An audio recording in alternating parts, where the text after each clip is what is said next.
From downtown Milwaukee, welcome to Money Talk with Bob Landis. Each week, professional advisors from Landis & Company Investments discuss the latest financial developments, offering timely insight and long-term perspective.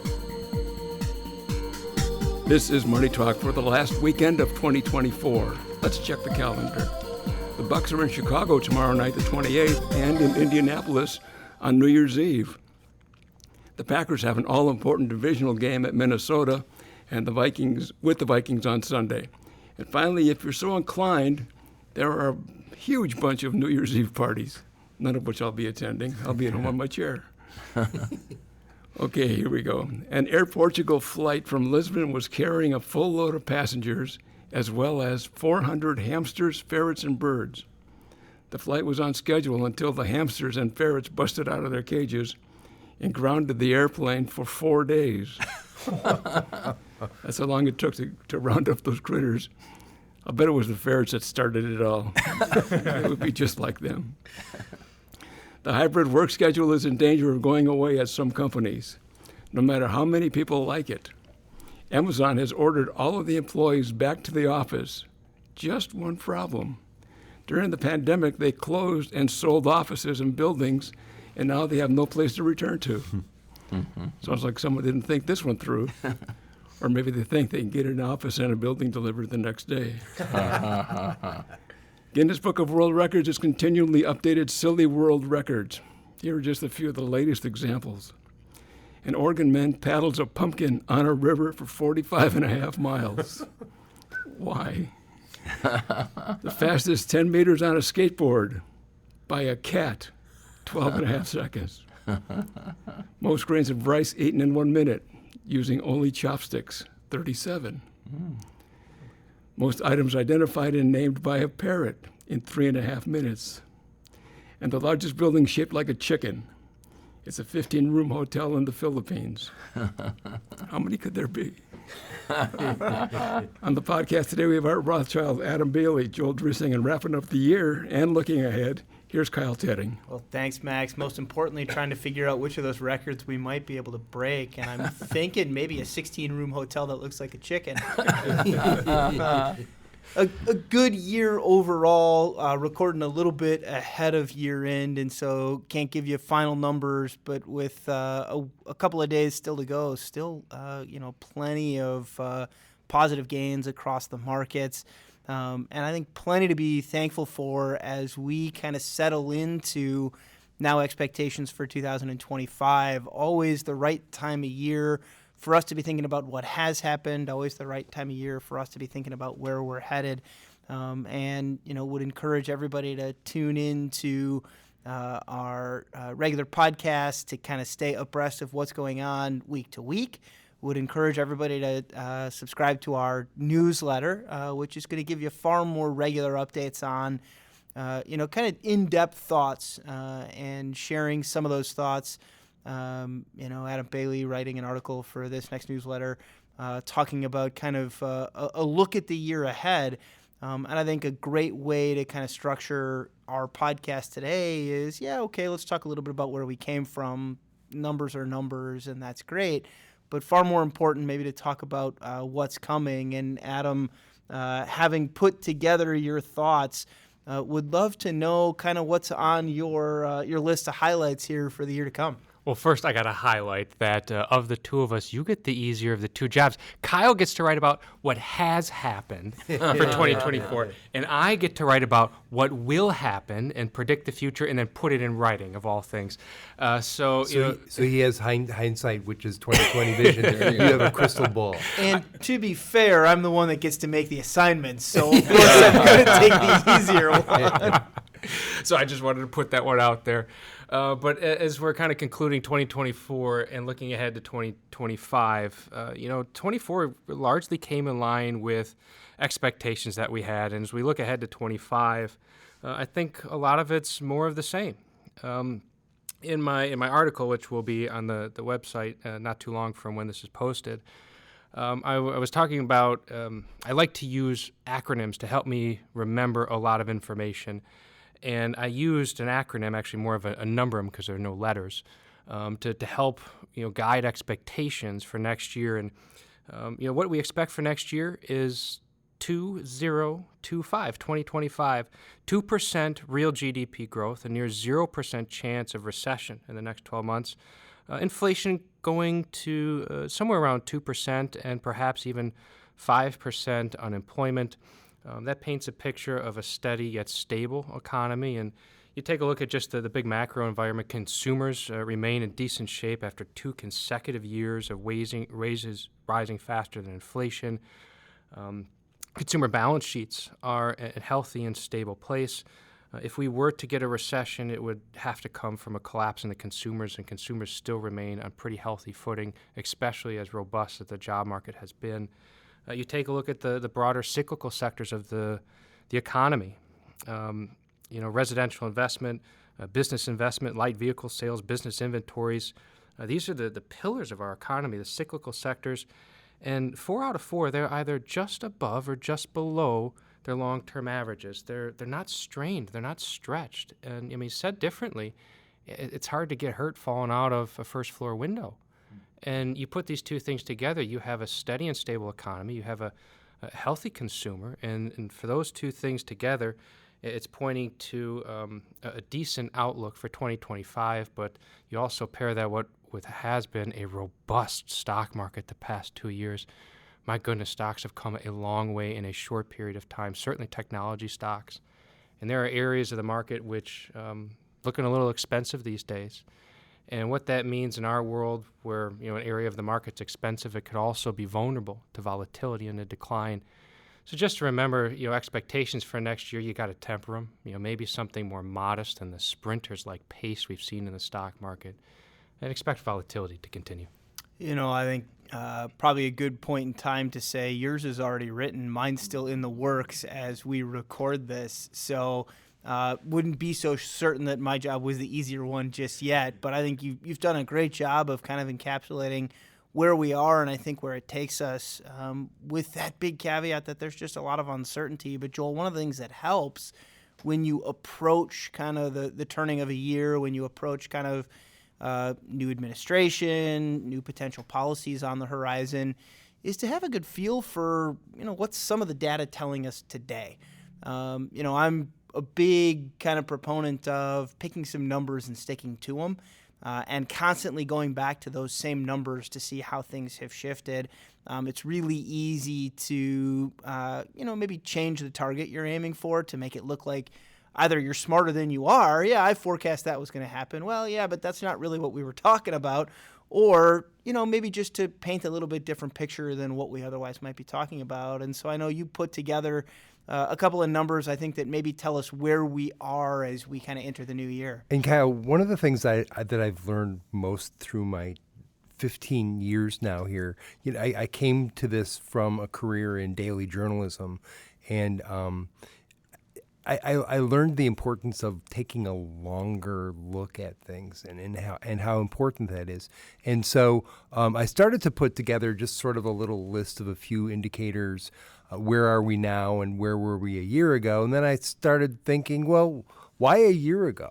And more often lately, I've been seeing February of 2020 as a standard to say that's a good way to measure how far we've come from the pandemic to look at just before the pandemic to see where we are. And with a lot of the indicators that I was looking at, various variable pieces of the economy, the patterns that I was seeing, it was like I used the analogy of tapping a glass that's got a liquid in it, and it sloshes one way. So that was right after the pandemic, and into 2020, we're just seeing all the liquid go to one side and maybe almost spilling out. But then it rocks back the other way. And that was more the recovery and then all the mayhem that occurred up to 2022. And then we had a lot of interventions. We had some, at first with giving consumers more money and trying to keep the economy going. And then in 2022, we had the Fed come in and start raising interest rates to say, hey, we want to settle these waters down. And for a lot of the indicators, I'm seeing that we're more settled down now. It's still movement. It's still kind of going back and forth, but we're closer to where we were in 2020. And I think that's encouraging because 2020 was a good spot. I mean, we were the economy had its longest growing streak ever as far as the business cycle was concerned, and things were looking pretty good. We were all holding our breath, waiting for the next recession, just because there hadn't been a recession for a while. And in recent years, we've been expecting another recession, and there's going to be one eventually. But from all the numbers right now, it doesn't look like there's going to be a recession that's predictable. A lot of times they aren't predictable. So yeah, we joked that maybe 50% of the time you can see what's coming and try to step out of the way. And even then, timing is the problem. And it's that other 50% that maybe is a little less expected. It's the meteors from outer space. I'm just thinking about your analogy of the water in the glass and thinking of the movie Jurassic Park, where that water is moving because that dinosaur is taking the step. And I'm hoping that that's not what we're dealing with here, that T-Rex is on the loose and going to take a bite out of a vehicle coming down the road. Right. Yeah. And, of course, I don't think, based on everything we're talking about, based on some of the data you've put together, that's not what we're seeing. This isn't a horror movie or even a sci-fi movie. It's the world we live in that seems to be pointing to things like an unemployment rate that's fairly strong and some other data points, I think, that are more compelling. Right, and actually specifically some of the numbers that Adam was just talking about, the personal consumption expenditure index is the main measure that the Fed likes for inflation. The latest number we have on that is 2.4%. So it's closer to that 2% long-term target that the Fed has, the 2% that Adam's predicting, than it was even a year ago. A year ago, at the end of 2023, that was 3.6%, which is still a lot closer to 2% than it was in the mid-2022 when it was 7.2%. But if you go back before the pandemic, it was below 2%. And that's a good reminder, again, having that long view. The Fed had the darndest time for years to try to get inflation up to 2%, because inflation to some degree is healthy, and they're saying our healthy target is 2%. So it wasn't up to that before, and now they're trying to get it down. A couple of other numbers that Adam mentioned, the GDP, that's growing at an annual rate of 3.1%, which is down. It was actually about the same as it was at the end of 2023. It's 3.2% then. It was only 2.6% just before COVID. And then the unemployment rate is the latest number for November is 4.2%, and that's up from 3.7% the year before, and it was like a 50-year low just before COVID began at 3.5%. So again, so those are some numbers that we're kind of like settling down more. I think it paints, as I said, a picture that the economy is stable, it's strong, it's growing in many ways, back to, as I think I mentioned in the seminar this year, back to pre-COVID levels. This is not a return to some pre-COVID normal, at least from a kind of what's the world look like perspective. But from an economic perspective, we're back to a lot of those numbers. We've been there for a while. We're on solid footing. And I think, Art, maybe one of the challenges is that so many conversations we have revolve around when's the next shoe going to drop, right? What's the next thing that's coming? I think you add some of the political uncertainty that's out there. Certainly there's plenty of things to pay attention to, but maybe I'm setting you up here to give us all the downside, which isn't fair, but when's the next shoe going to drop? I think you set me up pretty well. If you look at where we just were, what we've come through specifically over the past 5 years, in that 5-year time period, I've been here 33 years. In that time period, there have been 4 bear markets. In the past 5 years, 2 of those bear markets, with the pandemic, shortest recession, quickest decline, quickest recovery in history, followed by the 2022 bear market, in which the Federal Reserve was raising interest rates and the market feared we were going to have a recession. The market's a leading indicator. It was suggesting we were going to have a recession, but we didn't have a recession. So now we're in this fertile ground with good statistics, as Joel has just mentioned, with optimism with respect to the future, as Adam had mentioned. But as you indicated before, the crystal ball is always foggy. We don't ever know what's exactly going to happen. And we also know that a bull market climbs a wall of worries. So I do anticipate that given how stable things have been recently, despite, a couple of weeks ago, the stocks falling off in response to the Federal Reserve or Powell saying nothing other than what should have been expected, this time around, we have, as you've mentioned before, a new president coming in with new ideas, potentially new policies, and we don't know what the ramifications are going to be of the implementation of those policies. So the market abhors uncertainty. Again, we have not had a correction, which is a 10% decline, happens every year or two. We have not had a correction in the market, forget about predicting a recession or a slowdown in the economy, but the markets haven't sold off 10% or more since the summer of 2023. So we're overdue for that. So I think our listeners should be prepared.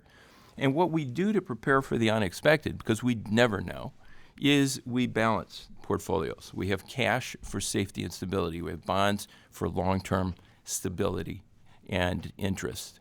And then we have stocks for their upside potential. But don't forget that as the stock market's been going higher, many individuals' allocations to stocks have gotten too high. So it's a great time for our clients to talk to their advisors about rebalancing, taking it down a notch, just in case something should happen. So no, I'm not going to say I know what's going to happen. I'm not going to say I know when anything's going to happen, but I can tell you should expect the unexpected, be prepared for it by having enough safe stuff that isn't going to be going up and down like a roller coaster. Is it safe to say something's going to happen sometime? That's the safest thing I've ever heard you say. I think I'll bet on that. it is a strong reminder as we transition into a new year that volatility is the norm, that uncertainty is what creates opportunity. And Adam, I know that's one you've hit hard, is you invest in stocks because you don't know what's going to happen, and that's what gives you the opportunity to make money. If it was a certainty, that opportunity is not there. You might as well buy the 10-year bond and get 4.5%. But stocks and the ability to put up with that uncertainty are what creates the opportunity for long-run gains. Yeah, let me kind of tie a couple things together. One, I'll just on volatility. I don't like volatility any more than any of you do. I don't, but I just realized that it has a purpose. And the reason why you get paid so handsomely to own stocks is to put up with all of the volatility. So remember that, for one. And then the other piece of this is we've had a lot of volatility the past 2 years, but that volatility has been on the upside. We have been on a sprint for nearly 2 consecutive years, as Art points out. And after making so much so fast, I think now is a wonderful time just to revisit the conversation of doing some rebalancing in your account. And if you have proportionately more in stocks today than you did when you started out 2024, I'll say that differently. You have more risk today than you did when you started the year. I think it's a wonderful time just to revisit the level of risk, do some rebalancing on the margins, and then just use some of this timely information to make some timely decisions in your account. I want to spend just a couple of minutes touching on some of the major themes that are likely to continue to play out. I think most of what we've seen for much of the last few years, things that are going to persist well into a new year, a new administration, a new political landscape. Certainly there's going to be some new things that develop, but I think one of the big ones for me is just the role that broader market participation has played in the recent gains of the stock market. Early on in this stock rally, it was a small number of names that really led the way. It's difficult, and Adam, I know this is something that's been on your mind for a while, but it's difficult for that short list of names to carry all of the load for a very long time. Yeah, the top 10 names, my goodness, they have come a long way in just a handful of years. And those top 10 businesses now dominate market capitalization. And on top of that, they also happen to be some of the 10 most expensive businesses out there. And you start to look, well, what can carry us ahead? Is it going to be those last 10 names that have carried us ahead? Probably not, because the math becomes very difficult once you already so much of the market capitalization, once you're already so expensive for those to continue to march forward. If we're going to move forward, it's going to have to come from the bottom 490 names in the S&P 500. So look for market breadth to widen and maybe the baton to get passed from growth to other areas of the market, perhaps even the dividend payers. Or I'll go out on a limb on this one, even overseas stocks. It feels like I've been saying this for 4 or 5 years in a row that international has been an area of opportunity. It continues to be one. But they're trading at relatively cheap prices, and historically, if they've paid double the dividends that U.S. companies have, that opportunity has not materialized yet, but someday it will. I think one of the big differences between U.S. and non-U.S. is just the presence of some of those big names here in the U.S., especially the technology stocks.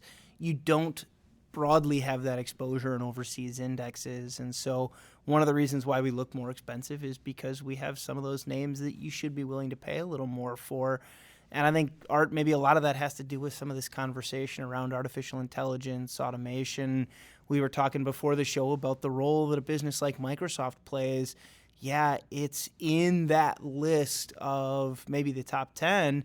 And so maybe a little counter to what Adam is just saying, but I think, a good reminder that you don't discount even some of those bigger names simply because they have run well, because there's a few names maybe in that list of larger weights that have some opportunity ahead. Yeah, and another reason they're going higher is that analysts are beginning to look further out into the future as to what the future earnings potential is going to be of some of these, high-tech artificial intelligence type, companies. So we could see them get more expensive, even though they've been dominating the market over the past couple of years. So don't overlook that, and you've reminded us of that many, many times. The growth stocks are what is causing this country's stock market to be so overvalued relative to the rest of the world, because this is where the innovation is taking place. And so the U.S. has, this is a good market to be in, but I agree with Adam. We should, at some point expect the foreign stuff to come around. It's sure been, as you indicated, many years since they've done well relative to U.S. stocks. As U.S. investors hosting a podcast for largely U.S. listeners, I think it's pretty easy to say, here's what the opportunities look like here. I think sometimes it is tougher to put on that worldview hat and say, well, here's where some of the opportunities are. I think it's even tougher when we're talking about coming out of a year in which we've dealt with as much geopolitical uncertainty as we have in this year. We talked at length about, I think, how strong our own economy is, how stable it has been for the past couple of years. And yet, I think when you look at some of the global landscape, one other reason why maybe it looks a little cheaper is just because we have had a lot of challenges in the rest of the world. We have seen slowing in a lot of the manufacturing economies around the world. And I think that type of environment is one in which when you add war and some of the other problems out there, yeah, maybe it's one of the big reasons why they do look cheap. I wouldn't suggest that as we enter 2025, those uncertainties just suddenly disappear overnight. But I do think you start to see a future where you put a pin in some of those issues, and maybe it does open up some opportunities. And then even beyond that, when you look at the rest of the world and companies in parts of the world that maybe are a little bit slower growing, it doesn't mean that the companies are slower growing. It means the countries are. And so we have to sometimes separate the conversation of investing in a great business from investing in a great country. I love what we're doing here. There's a lot of great businesses here, but there's a lot of great businesses around the world as well. I think a great opportunity to just, again, be thankful for everything we've had in another great year, putting a cap on 2024 and looking to 2025 with plenty of optimism for earnings, plenty of optimism for an interest rate environment that should be a little more accommodative than what we've seen. Plenty of work to be done, but again, I think plenty to be grateful for. With that, we enjoy doing the program. We'll talk to you again next year. Thank you for listening to Money Talk with Bob Landis. If you have a financial question you want answered on next week's show, email it to moneytalk@landis.com. To keep informed throughout the week, visit our Money Talk page at landis.com.